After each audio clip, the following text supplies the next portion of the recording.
On today's show, my reaction to the breakdown videos for Connor McMichael, Rasmus Sandin, and Lars Eller next on this edition of Locked On Capitals.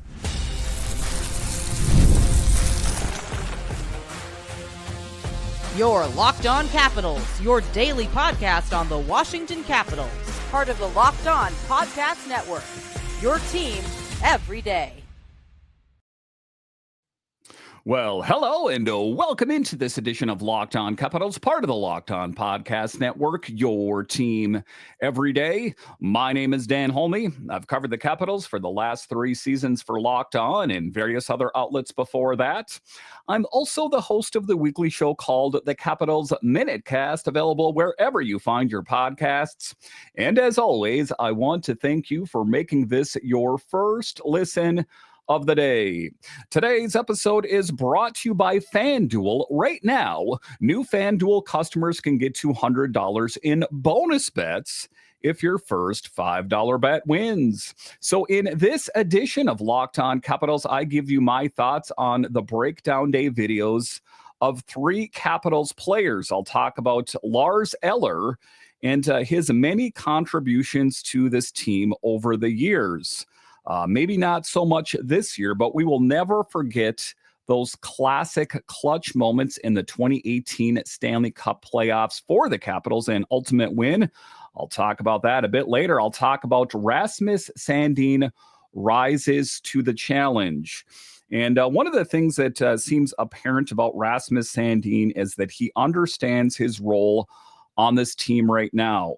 At first, I think he was trying to be a different kind of player, but how has Rasmus Sandin really kind of found his groove?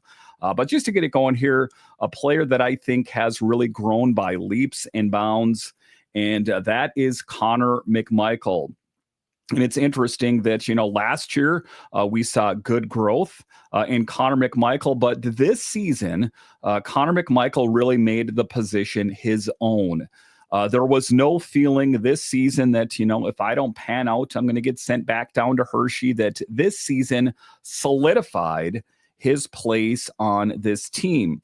And, kind of draws a little bit of comparison to Hendrik Slop here in that regard, that he had an opportunity a few years ago and it didn't really work out. He couldn't play consistently and then went down to Hershey. And then last season, like I said, grew by leaps and bounds. And this year really solidified his place on the second line. In particular, the center position is his native position and ultimately where he might end up. But being slotted in on the second line with Pierre-Luc Dubois was huge. And it's interesting that Spencer Carbery was able to place him in just the right place. And it's interesting with the great playmaking abilities of Pierre-Luc Dubois and either Tom Wilson or Alexei Protas.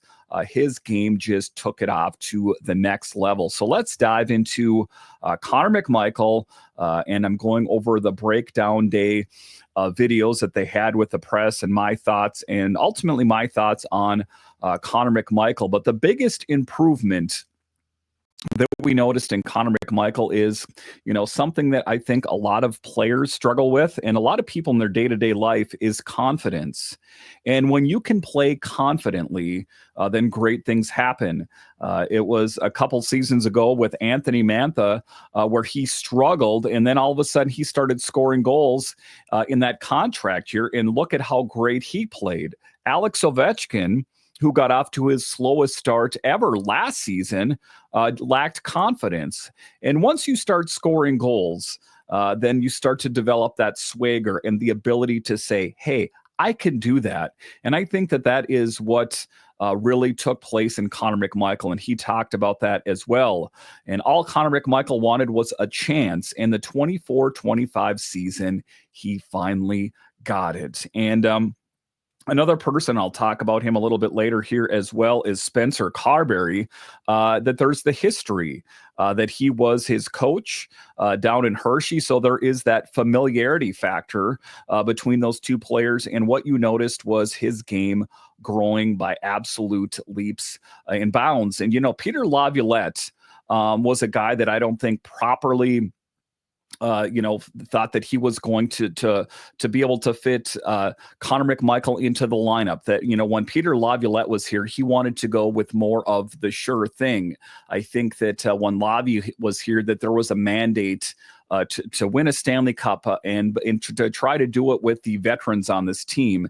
And then once Lavi, got terminated, or he mutually agreed not to come back to this team, however you want to look at it, that when Spencer Carbery was here, that was the moment that Connor McMichael's career really took off, that he knew how to utilize him. And there was the confidence from Spencer Carbery in Connor McMichael. And I think that is another layer of what made Connor so successful this season. The former first-round pick came into the season hungry to build off an 18-goal year, which, to be clear here, was quite a bit of an improvement than what we had seen from him before. We saw him play well in Hershey, and we saw glimpses of greatness on the Capitals. But last season, I think we got a really good peek at what kind of player Connor McMichael is, and ultimately what he became this season. And like I said, with a new opportunity with Spencer Carbery, McMichael was slotted in at that second line alongside PLD and Tom Wilson. And let me tell you, he did not disappoint. And again, Spencer Carbery, that is why he was one of the front runners for the Jack Adams, is just, despite the fact the Capitals get eliminated in the second round, he was able to squeeze as much juice out of this lineup, I think, as humanly as possible. And he finished this year with career numbers, and that is a common thread throughout this organization. But for Connor McMichael in particular, a career high in goals, 26 goals, 31 assists, 57 points, and a massive swing in plus minus from -20 last season to plus 19. That's not just a step forward, that's a leap. And one of the things about Connor McMichael, as well as he was talking about on Breakdown Day, is his future with the Capitals. And he said that he wants to be here a long time, but he has not spoke with his agent about the nature of signing a new contract. I'm sure that will be spoke about this summer, if it's going to be a big long-term deal. And I think that would be a really great move by Chris Patrick to lock Connor McMichael up for the long term, as Patrick talked about the mistakes that the Edmonton Oilers made, that they don't want to squander an opportunity with a player like Connor McMichael, that we see who he is. Who we kind of thought he was when he was drafted was, a great player. And then there was a little bit of uncertainty, in his first foray into pro hockey. But now we see who he is. There's no question in my mind about what kind of player Connor McMichael is. And ultimately, Chris Patrick, if you're listening to this show, do the right thing and lock him up to a long-term deal. But the big thing, like I spoke about off the top, is confidence. And you can take that in your everyday life. Guys out there, if there's a girl you really like, muster up the confidence to ask her out on a date. And women oftentimes like confidence. And it's something that will serve you well in all facets of your life. But for Connor McMichael, I think just the ability to see, hey, I can do this. I can score goals on a regular basis.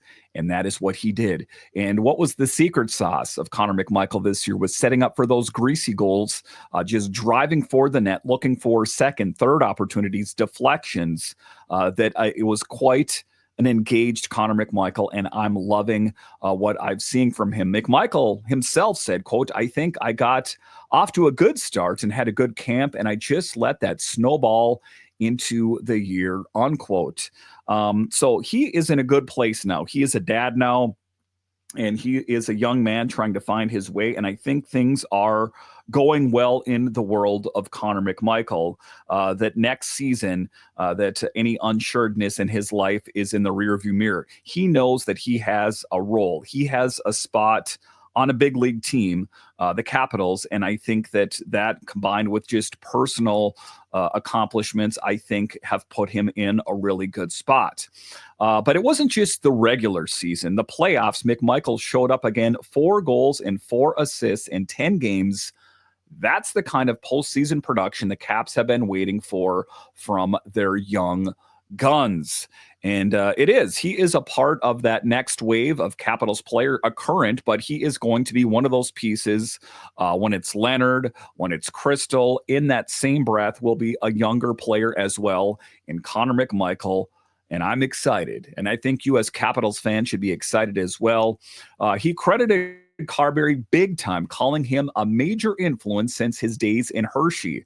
And that is a reoccurring theme and such a masterclass in such a brilliant move by Brian McClellan to bring Spencer Carbery in. You know, that rapport is not necessarily something I was thinking about, that, you know, how key that would be. You know, you saw that, you heard the same thing from Protas and different players as well. The familiarity of a coach that, you know, coached them down in Hershey has been absolutely huge. Said he made him feel comfortable, believed in him, and helped him grow into new areas of his game. And I think that Spencer just sees the game so well. And like I say, just for Spencer to properly utilize him at that second line position just speaks volumes of Spencer's hockey IQ and just the incredible hockey mind that he has. And I think the Capitals are in a really good position in a lot of different regards. But having Spencer, having Connor McMichael, absolutely huge. Now heading into year 4, McMichael's aiming even higher. He wants to go at it at center. He wants to stay in Washington long term. And above all, he wants to win. And that is what we love about Connor. And we want nothing but the best for him. We want him to continue to play confidently. And where do I see him? I really think he is going to get a kick at the can at that third line center position. And I think that he is the front runner for it. You know, I know that I spoke about in yesterday's show about Hendricks Lapierre. You know, Hendricks, you know, to be clear here, I if he could, you know, make that role his own as well, great. But I think that, you know, for me, Connor McMichael is the front runner for that position. But, you know, there's the outside possibilities. Is Chris Patrick going to go outside of the organization and just really try to take care of that fire that was the third line? Like, Connor McMichael might be good, but I'm going to sign some options. I'm not putting all my eggs in the Connor McMichael basket at center. That I want to see what options are. The one thing I know almost assuredly is the Capitals will not enter into another season with question marks at the third line center position. So it's either going to be players in Hershey, it's going to be Connor, or they're going to go outside of the organization to finally put to bed that whole third line. Can Connor McMichael be that answer at the third line center position? I really think he can. And if this year's any indication that the Capitals might just have their next core offensive star, again, Chris Patrick, sign this guy up. He's done the right things, and I look forward to him being a part of this organization in the long term. All right, so coming up here after the break, we'll talk about Rasmus Sandin, a big name on the blue line. Got even better this year, if you can believe it. I'll talk about Rasmus and much more straight ahead.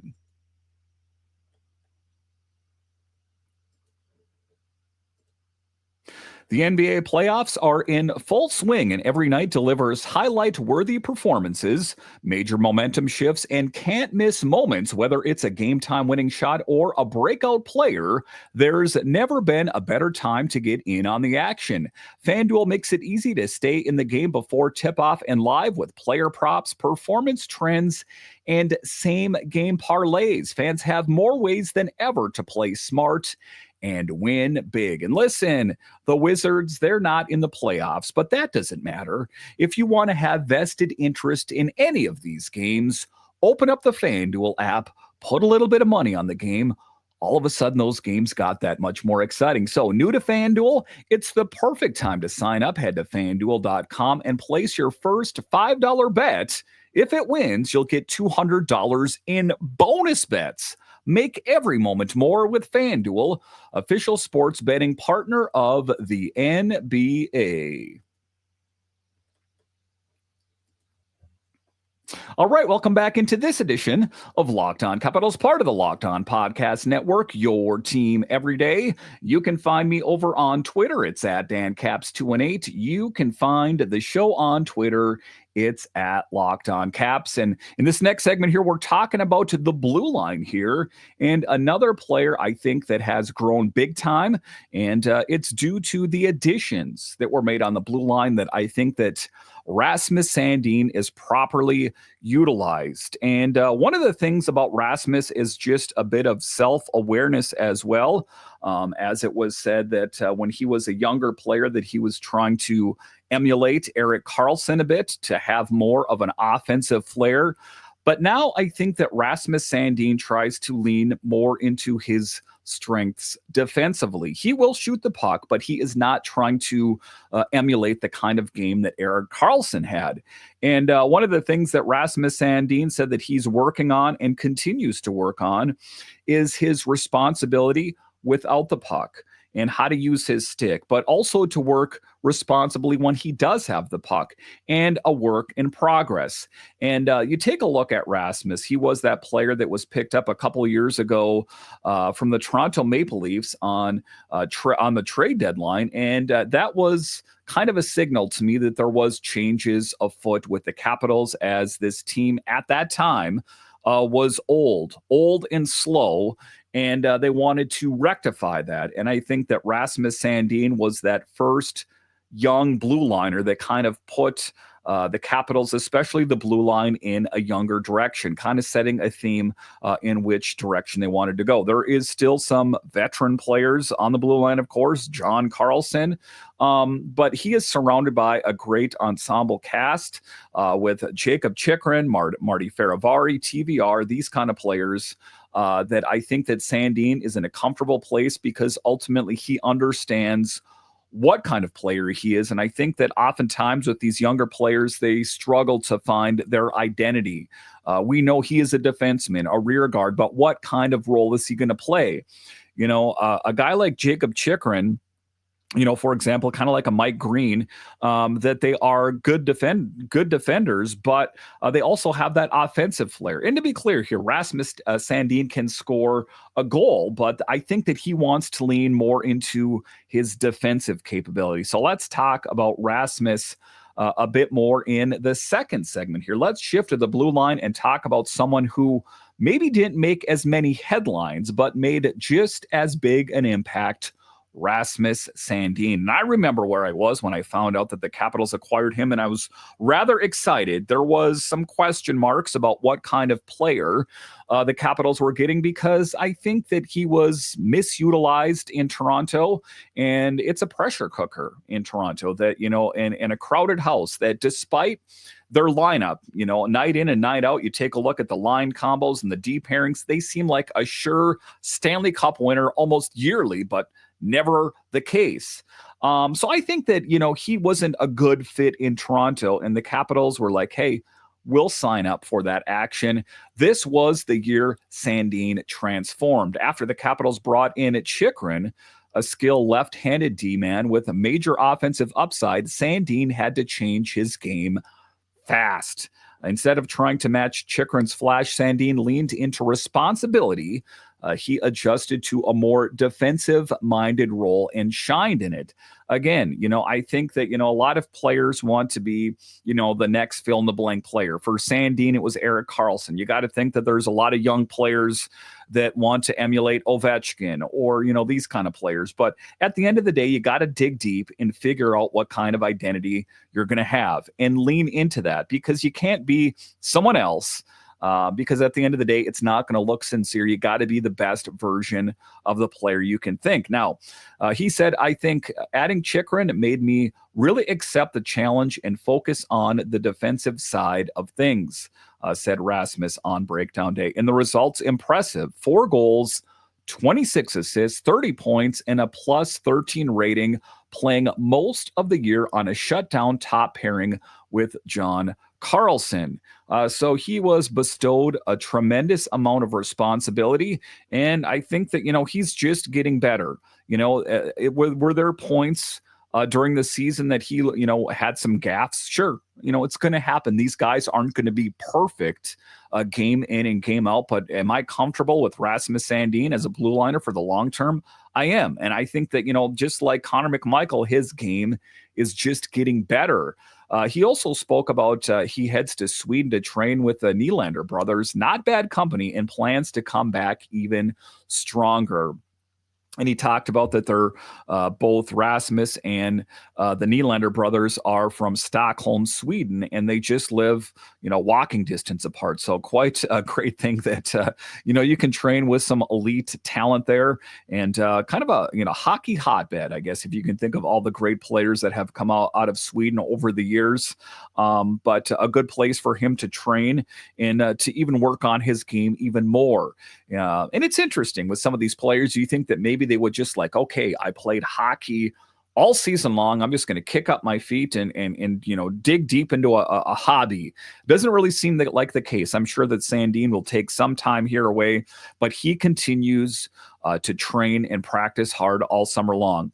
Ultimately, his dedication is going to benefit the Capitals in a big way. But all things considered, I am loving what I'm seeing out of Rasmus Sandin as his game continues to get better and better. All right, so coming up here after the break, Eller's emotional exit. It's easy to say that, Lars Eller isn't as good as he once was, and how he was scratched from the final game of the season, but we can never forget when he showed up clutch in a big way. 2018 Stanley Cup win. Does that ring any bells? I'll discuss straight ahead.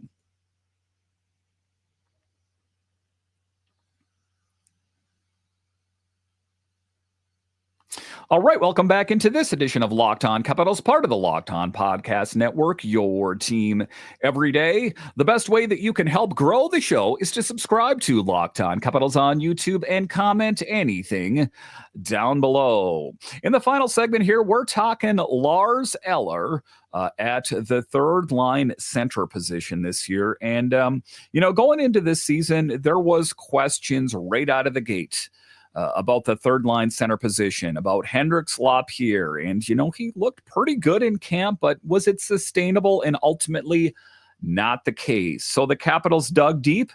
They reached out for some vintage vibes to play some classics that, garner a great memory around this team. We remember Lars Eller for what he did in 2018 in the Stanley Cup win there in against the Golden Knights. And I think that, just like when the Capitals made other moves to bring in familiar faces like Jakob Chychrun, I think that they were trying to dig into familiarity with the departures of Nick Backstrom and TJ Oshie. I think that having a couple familiar faces around the organization they thought would benefit them. And to be clear here, I thought that there was some weight into that, but at the end of the day, Jakob Chychrun wasn't, at the end of the day, the right fit. And Lars Eller, was he the right fit? I think that, I don't think there was really a do-over that the Capitals would do at the time. It felt like the right thing to do, that the Capitals were struggling at the third line center position. So they wanted to reach out to a player that was huge for them in the past.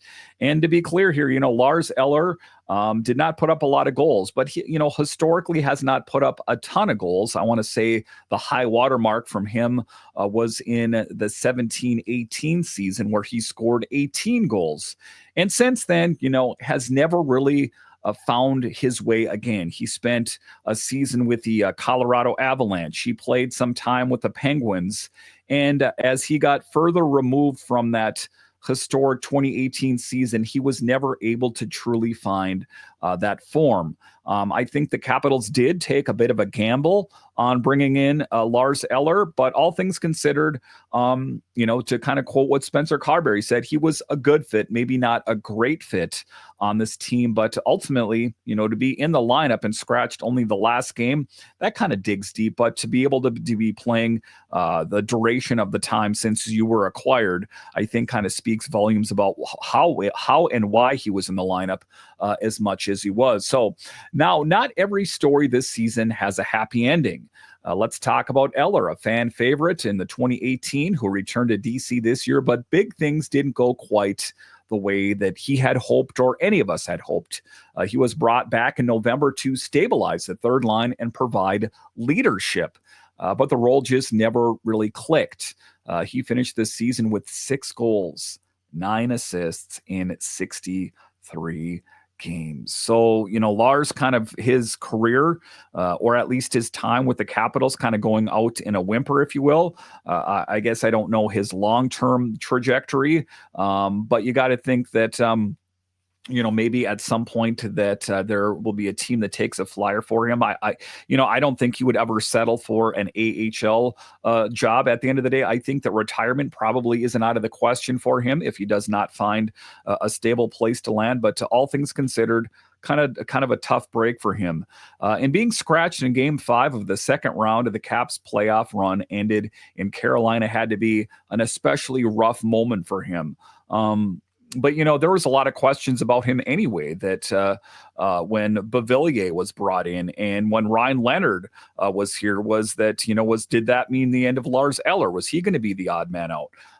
So you take a look at it, there has been not a lot of security or assuredness surrounding Lars Eller in his time with this team. But Eller was candid after the season. He said, quote, "I didn't get the best out of myself, or we didn't get the best out of me at times," unquote.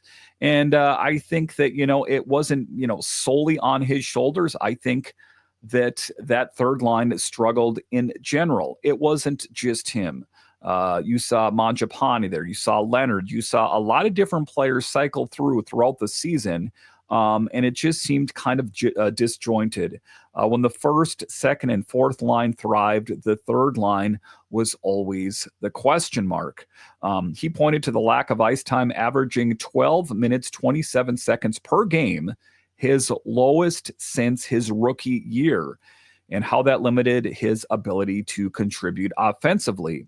Yeah, but there's probably a reason that you only got 12-27 per game. Had you been killing it out there, you got to think that Spencer Carbery would have given him more time. It's just they didn't see the results. So there is some truth to what Lars is saying here, but at the end of the day, he understands that he did not bring his A game, and ultimately why he is in the position that he's in. Still, he took pride in doing what he could do. He said, quote, "You make the best out of the situations you're given, and I always did that to the best of my ability." And, as far as his teammates, they liked having him around. He does have that leadership. He is a guy that's been around for quite some time, been there, done that. That you got to think that some of the younger guys on the team probably bent his ear a little bit, asked him questions about certain scenarios. And I'm sure he was huge at that. But at 36 years old, he is on the back nine of his career. Is there the possibility that he squeezes out a year or two more? I wouldn't be too surprised. But with that said, if there is not a home for him somewhere, I don't think that retirement is out of the question. But I ultimately think he will find a spot. I honestly didn't think that Max Pacioretty would find a job after the Capitals, considering his age and the Achilles issues, and played rather well with Toronto. So I guess anything can happen. But that's the big thing for Eller. 36 years old, is set to become an unrestricted free agent. He still wants to play, and even mentioned the Olympics with Denmark as a goal. At the end of the day, if we don't see him around, or I think that we all understand that his time with the Capitals is over, let's never forget his contribution. We can kind of just forget and forgive this season as him not playing that well. Let's never, ever forget his huge clutch moment in the 2018 Stanley Cup win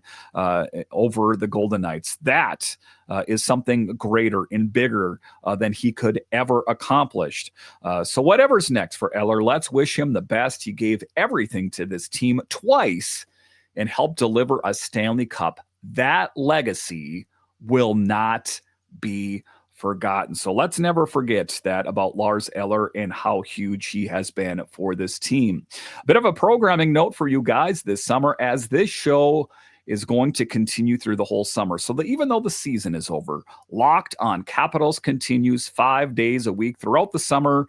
There's about 6 weeks in the dog days of summer where we're down to 3. But other than that, it is Capitals coverage year round, because we are Locked on Capitals. We're not casual Capitals. that is what we do here. If there's any guests that you would like to have on the show and you're on Twitter, tag me on Twitter. You can see my handle right there. I'm trying to orient myself on the screen here, or at Locked On Capitals. And then also tag the guests that you would like on the show, and then we can work on having them on. There's beat writers, broadcasters. In the past, I've had Joe B on here. I've had John Walton. I've had, different, at the time, NBC writers on this team. So if there is, someone out there that you would like to see me interview on this show, again, tag them on Twitter, tag me on Twitter, and let's see if we can work something out in the middle. All right. Once again, I want to thank you for joining me on this edition of Locked On Capitals, your only daily year-round podcast covering the Capitals. And I want to thank all of you that listen on the audio side and watch this on YouTube. You are what makes this show successful. When you're done here, head on over to Locked On NHL, as they have you covered 5 days a week, available wherever you find your podcasts and on YouTube. All right. Once again, I want to thank you for joining me on this edition of Locked On Capitals, part of the Locked On Podcast Network. It is your team every day. My name is Dan Holme, and I'll talk to you again next time.